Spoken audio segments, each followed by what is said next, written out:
This week we've received several questions about Owen Hart, so let me ask you these. This first one was sent in to CornyDriveThru@gmail.com from Kevin Flint in Evansville, Indiana. In a recent interview on Chris Jericho's show, Martha Hart claimed WWE sued her after Owen's death, claiming breach of contract. Can you shed any light on this, if it is true or not? No, because we should put the Stephen P. New spot here. I'm not an attorney, and I guarantee you when she sued, there were counterclaims and cross suits and et cetera, et cetera. And to be fair, in a lot of those cases, it doesn't mean that Vince McMahon specifically says that Owen Hart is breaching his contract because he's dead. But the attorneys have found a way to enter a counterclaim to fucking screw everything up and fuck with everything. And usually the big company with the big expensive lawyers does that to somebody until the somebody can't fight it or pay anymore or whatever. That's why it's always good to have somebody like Stephen P. New as your somebody, because he does what's right. But in this case, because the case was so valid, Martha and the attorneys kept fighting. So I don't know the specifics of exactly what claims and counterclaims were filed and et cetera, but it was involving that to begin with when Martha filed suit, as she rightfully should have, to get the fucking money that she was owed for that colossal fuck up that killed her husband. So that was during that time. But, you know, as far as you can't just come out and say Vince sued Owen for breaching his contract, because it was the attorneys trying to do all the shit that attorneys do. This next question was sent in to CornyDriveThru@gmail.com from Mike Poricelli. Hey guys, big fan of the show. Wait a minute, wasn't that a 70s TV show about a district attorney, Poricelli? I don't know. I don't know that show. All right. Did they have a good theme song? I can't remember it. With Owen Hart's Dark Side of the Ring episode finally around the corner, I was wondering what thoughts Jim might have on this snippet of a Shawn Michaels shoot interview from 2000. He makes comments on Owen that contradict something Jim has said in the past. He specifically says the main reason Owen never got recognized as a top guy in the WWF was because Vince McMahon did not think Owen was main event material. And what hurt him further was that he was one of the guys who never came to Vince or creative with ideas about what he wanted to do. This goes against what Jim said in your series of Montreal Screwjob themed episodes, that in the aftermath, Vince wanted to book Owen as the WWF's new Canadian hero, basically replacing Bret, and that he would work a feud with HBK on top of the card. Shawn went on to say the plan was never for he and Owen to work a lengthy program. Owen's opponent was quickly swapped from Shawn Michaels to Triple H because, in Shawn's words, quote, Vince wanted a way to get Triple H over. Was this decision a result of the DX's burial of Owen, which ultimately hurt his image with the crowd and Vince himself? I understand these comments are from 20 years ago, but I'm interested to hear what Jim thinks about Shawn's recollection of events in regards to Owen's booking after the Double Cross of 1997.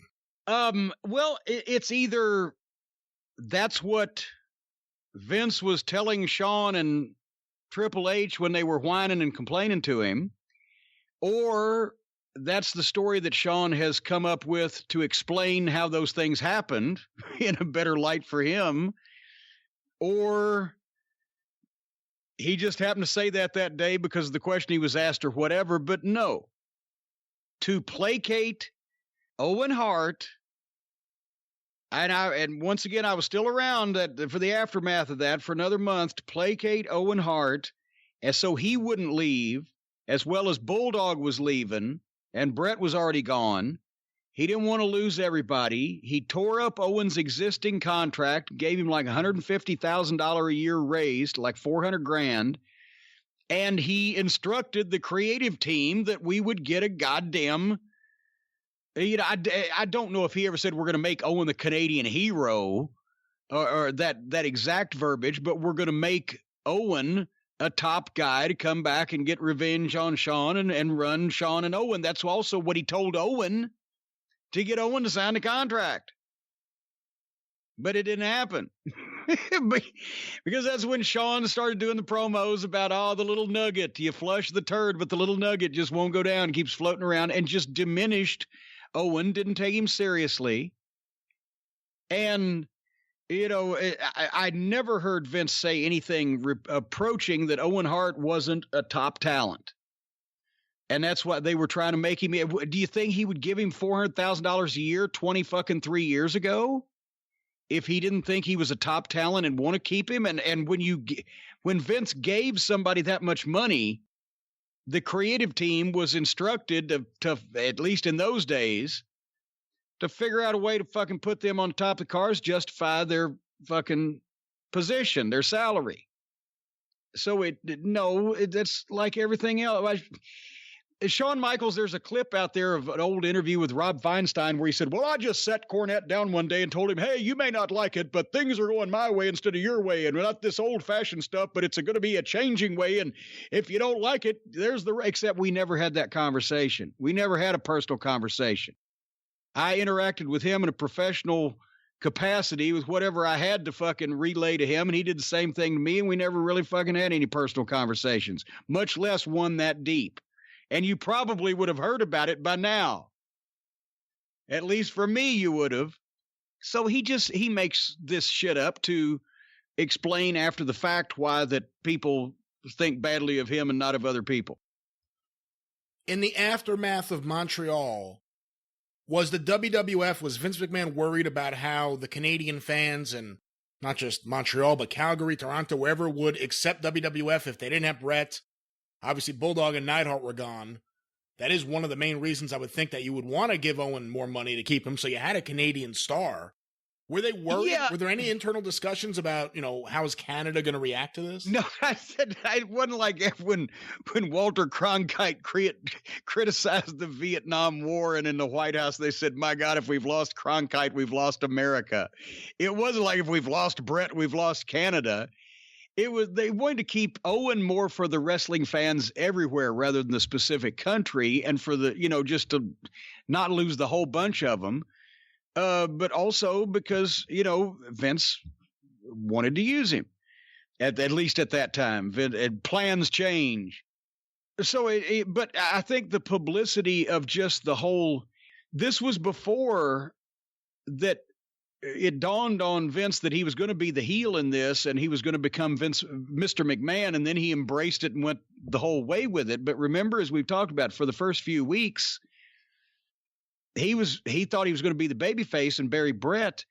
So I think it was not necessarily, hurting the business in Canada as far as when we run, will the fans come back? It was just the publicity that was going out on a mainstream basis in general, at least if he still had Brett's brother, et cetera, et cetera. But specifically, Vince told at least me and Shitstain after it happened, no, we're going to keep Owen. We're going to tear up his contract. We're going to give him a raise. We have him a run with Michaels and fucking use him. Yeah, how long that lasted, I don't know. And it was a big deal when he came back after a while. He had that first promo on Raw. That was a big deal to fans like me. Yeah. Exactly. And they wouldn't have, if they weren't going to fucking do a big thing at the start, they wouldn't have brought him back. And what, do you have the first 15 minutes of the fucking show or whatever? Or whatever. I don't remember if it was the start of the show or that big segment. Yeah, it's just they put the kibosh on it because they didn't treat him seriously. They didn't treat him as a threat. He wasn't in part of their clique. They didn't want him in part of the clique. They wanted to control things. And also Owen and Shawn could have torn the fucking house down effortlessly in the ring, but Shawn didn't want to do that with people he didn't want to do that with. Our next question was sent in to CornyDriveThru at gmail.com from Nick Schmidt in Waukesha, Wisconsin. All right, wait a minute. Nick Schmidt from Waukesha, Wisconsin. Yes. All right, I'm suspicious so far.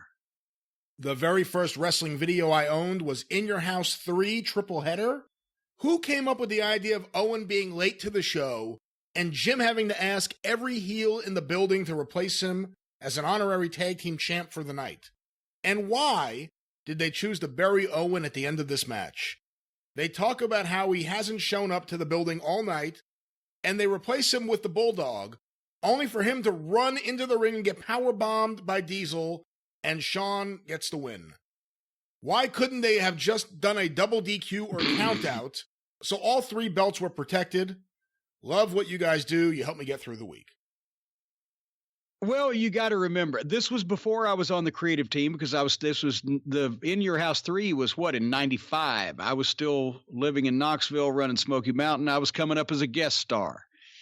And I do remember getting to the building and getting that finish. I said, wait a minute, let me get this straight. Yoko and Owen are already kind of a makeshift team, but they have won the tag team belts. And now Owen's going to be late, so you're going to put Bulldog in there. They're going to wrestle these guys, but then Owen's going to run out. And now that there's 3 heels, he's going to get powerbombed, and they're not even beating the substitute, but the guy that's in the team. What the fuck? But I was, at the time, I can't remember who, but somebody explained to me that they don't go for fucking heat up here. Well, it's not like I needed explained by that point. I've been around for a while, but it was reiterated. Nobody's going for any heat here. And it was once, even then in those days, when he would put the tag team belts on top names that had been individual top names in his company, they would still always be subservient to the individual champions and or, the Golden Boys. And so that was the thing. You could only get so far before you ran up against Nash or Michaels or whatever the fuck, and that was that. So, no, it was a good concept for the pay-per-view, and it could have been a good match, but it was a stupid fucking finish, and it just buried the heels and buried the tag team title. But I was only a cameo appearance at that point, so I just wandered out and did what the fuck. This next question was sent in to CornyDriveThru at gmail.com from Parag in San Diego, California. I recently came across a video of a boxing match between Owen Hart and Ray Rougeau in Montreal. Oh, my God. Around the time that Jim was managing Owen. I would love to hear some details about it. Was it a one-time thing just for Montreal, or did Owen have a series of these matches? No, it was a one-time thing just for Montreal, and believe it or not, I have the program lineup for that night framed and hanging above my desk area here where I can look at it. And it was second from the top. The main event was Shawn Michaels and Vader. I was also managing Vader for the WWF Championship. But the semifinal was a 10-round boxing match because it was Montreal. And by the way, the program lineup is in French. La Fédération Mondiale de Lutte. Centre Molson de Montréal. Tournée Règlement de Attitude. The Attitude fucking revenge tournament or something. I don't know. But anyway, and then, by the way, we were on top of Undertaker versus Mankind, Psycho Sid versus the British Bulldog, Ahmed Johnson versus Goldust for the Intercontinental title, Jake Snake Roberts versus Jerry the King Lawler, No DQ with Savio Vega and Stone Cold Steve Austin, Wildman Mark Merrow against Hunter Hearst Helmsley, the Godwins versus the Smoking Guns versus the Body Donnas versus the New Rockers. And in the opening match, which is where he got his nickname.